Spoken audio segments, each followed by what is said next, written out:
Hola, buenas tardes. Mi nombre es Leandro Halber, soy licenciado en Kinesiología y Fisioterapia y hoy vamos a hablar de un tema muy frecuente que hay muchas consultas en todo lo que es las áreas de traumatología y rehabilitación. Vamos a hablar de los meniscos. En primer lugar, vamos a hablar un poquito sobre lo que es el recuerdo anatómico y microscópico. Vamos a decir algunas características que tienen los meniscos que a nosotros nos permiten saber cómo funciona, qué es lo que hace y después cómo poder rehabilitarlo. En principio vamos a saber que los meniscos son 2 por rodilla. Vamos a tener un menisco interno que va a tener forma de C y un menisco externo que va a tener forma de O. El menisco interno va a ser una estructura que va a estar unida a la cápsula articular de la rodilla y al ligamento lateral interno. Esto es muy importante anatómicamente hablando porque cuando hay lesiones muy fuertes o lesiones bruscas o lesiones donde alteran mucho la movilidad de la rodilla, puede ser que se vean afectadas las tres estructuras hasta el mismo tiempo. Em, en segundo lugar, vamos a tener el menisco externo, que va a ser más móvil, ¿sí? Esto le va a otorgar la capacidad al menisco externo de poder ser más flexible y poder moverse y frente a algunos movimientos tener esa capacidad de resistir la lesión o el movimiento que se realiza. En cambio, el menisco interno, al estar más fijo y al estar más unido a estas estructuras y estar más durito, va a ser más propenso a que cuando hay movimientos bruscos, fuertes, a sufrir lesiones, como puede ser un desgarro meniscal. Después vamos a ver que el menisco es una estructura cartilaginosa, parecido a una goma, si se puede ver o si se puede palpar. Vamos a ver que tiene una matriz extracelular densa, ¿sí? Es decir, que va a tener mucho líquido, va a ser una estructura con mucho líquido, va a tener un 70% de agua y un 30% de proteínas, distintos tipos de proteínas. Esto es muy importante porque es lo que le da al menisco la capacidad de moverse, de ser flexible, de resistir golpes, de poder aplastarse, de poder estirarse. Después, por otro lado, las proteínas que componen el menisco van a ser estructuras, ¿sí?, que van a transformar las fuerzas a la cual es sometido el menisco. Un ejemplo de este es si nosotros tenemos una fuerza axial, acá la tenemos, ¿sí?, una fuerza de arriba para abajo. Los meniscos van a transformar esa fuerza en una fuerza circunferencial, con lo cual distribuimos las cargas y por ende el menisco sirve para resistir cargas y no generar lesiones en la rodilla. ¿Sí? Acá tenemos la tibia, acá tenemos una carga axial, la carga circunferencial, ¿sí?, a la cual es modificada esa carga, y la tibia. Algunas de las proteínas que tienen esta función son la elastina, el colágeno, la fibrina, todas proteínas que tienen esta función. Y por otro lado vamos a tener otras proteínas que se llaman proteoglicanos, que tienen la capacidad de retener agua y de hidratar el menisco. Es decir, de tenerlo hidratado, de mantener su tamaño y con eso mantener la función del menisco intacta. Bueno, también tenemos que hablar acerca de las funciones de los meniscos. Los meniscos van a tener en primer lugar una función de transmisión de carga. ¿Qué significa esto? Como lo hablábamos anteriormente, ¿sí? Las cargas axiales o las cargas que vienen desde superior a inferior o con de inferior hacia superior se van a distribuir en forma circunferencial para de esa forma evitar que las cargas sean muy puntuales y que generen lesiones por sobrecarga o por aplastamiento. En segundo lugar, los meniscos van a tener la función de absorción de choque. Son como unas almohadillas. Si nosotros tenemos el fémur por arriba y la tibia por abajo, en el medio van a estar los meniscos que van a funcionar como almohadilla. Entonces cuando uno corre o salta y se generan estos impactos, los meniscos funcionan absorbiendo esos golpes y así previniendo lesiones. Por otro lado, los meniscos van a tener una función de estabilidad y congruencia articular. ¿Qué significa esto? Significa que los cóndilos del fémur van a encajar perfectamente en los meniscos y van a quedar estabilizados y unidos en la articulación. Eso no sería así si los meniscos no estuvieran. Los huesos quedarían más libres y quedarían con más movilidad, por lo tanto no tendrían tanta estabilidad. Por otro lado, en la lubricación y en la nutrición de la articulación. Los meniscos, como decíamos anteriormente, tienen mucho líquido y al mismo tiempo tienen unos canalículos, lo vamos a escribir acá, ¿sí? Son como unos poros, vamos a poner poros mejor, unos poros, ¿sí? Que lo que hacen es que permiten que el agua entre y salga, lo mismo los nutrientes, que entre y que salga de los meniscos hacia el medio articular, y de esa forma se genera una lubricación y una nutrición, tanto de los meniscos como de la articulación en sí. Y por otro lado, los meniscos van a tener una función propioceptiva, es decir, la parte más externa de los meniscos van a estar inervada, ¿sí? Sensitivamente por nervios, por neuronas, las cuales van a poder detectar los movimientos. Por otro lado, los meniscos, vamos a poner, ¿sí? Que en la irrigación sanguínea, en la irrigación, van a tener tres áreas distintas. Un área roja, un área roja blanca y un área blanca. El área roja va a ser un área irrigada, por ende va a tener poder de cicatrización cuando se lastima. El área roja blanca va a tener un poder de cicatrización moderada y el área blanca va a tener un poder de cicatrización cero, nulo. No se va a poder cicatrizar. Es por esto que se dice que esta zona de los meniscos no tienen cicatrización.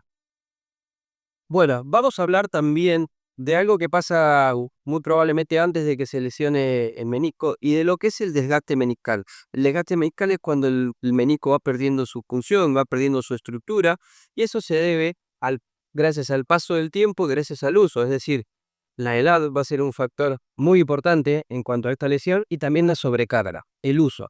Mientras las personas lo usen más, como quizás ciertos deportistas, es un factor más predisponente a lesiones.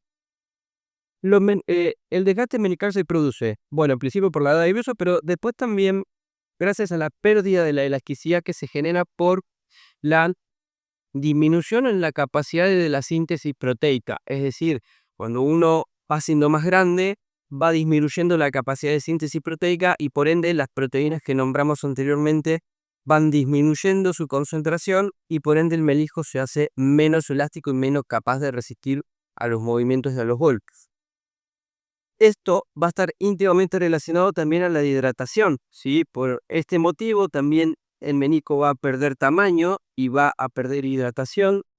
Lo mismo va a pasar con la vascularización, ¿sí? A medida que va pasando el tiempo, los meniscos van disminuyendo su vascularización, y eso favorece que el menisco se vaya desgastando, lo cual también las áreas rojas, que tienen un cierto poder de cicatrización, si disminuye la vascularización y disminuye la síntesis proteica, también va a disminuir la cicatrización, y si estas situaciones se dan, es muy probable que disminuya la resistencia mecánica del menisco, y por ende, cuando el menisco se vea sometido a golpes, a situaciones en donde hay un movimiento brusco, situaciones de flexo-tensión de rodilla muy bruscas, o donde se produzcan movimientos de bar o de valgo, ¿sí? El menisco sea sensible y se pueda llegar a desgarrar. Bien, veamos ahora cuáles son los factores que predisponen a que se produzca esta lesión. En primer lugar, alteraciones de los ejes, ¿sí? Las rodillas tienen un eje con parámetros normales, pero cuando cambian esos ejes y la rodilla se pone en varo o en valgo, esas alteraciones de los ejes pueden llegar a predisponer a que haya lesiones. Por otro lado, la inestabilidad de la rodilla, sean lesiones ligamentarias o una pérdida de la función ligamentaria en la rodilla, los meniscos son más solicitados, y por ende también es una situación que predispone a que haya lesión.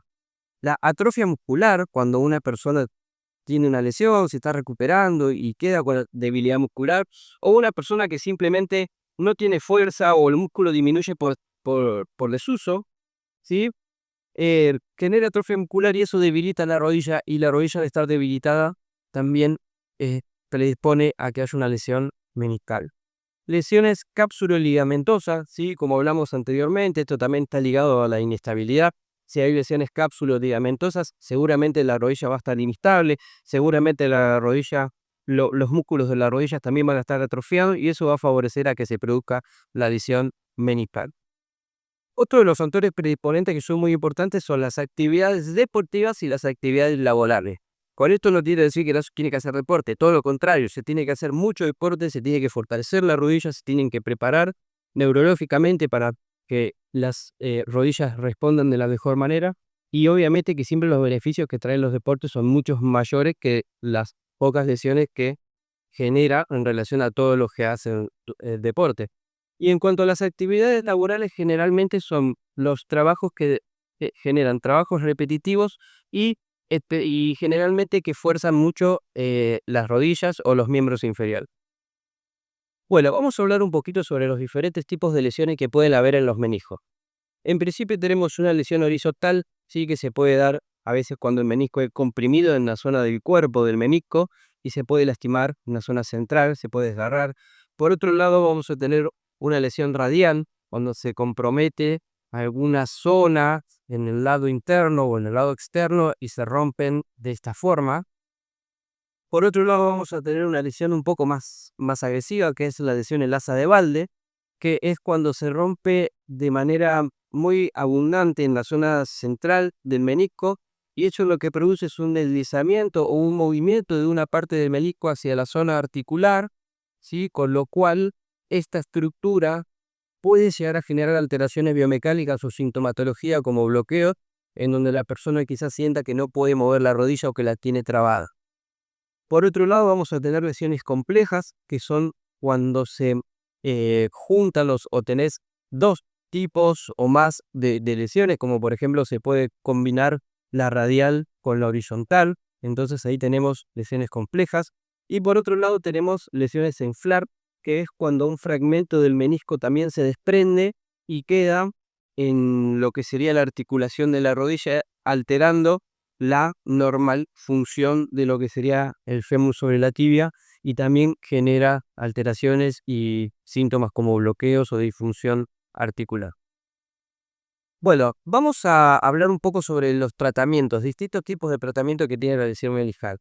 Por un lado vamos a tener el tratamiento conservador, generalmente es la mayor cantidad de casos, y el tratamiento conservador se va a realizar en lesiones o desgarros leves o moderados. En lesiones degenerativas, que son lesiones que se dan con el paso del tiempo o que se van dando por sobreuso. En lesiones que, si bien hay desgarros o alteraciones meniscales, estas lesiones están estables. Cuando el paciente tiene una buena función, buena movilidad, puede realizar los ejercicios y cuando hay una buena evolución. En estos casos, los tratamientos son conservadores con el pinciólogo o el fisioterapeuta, y quizá posteriormente también en gimnasios donde se generan planificaciones estratégicas para esta lesión.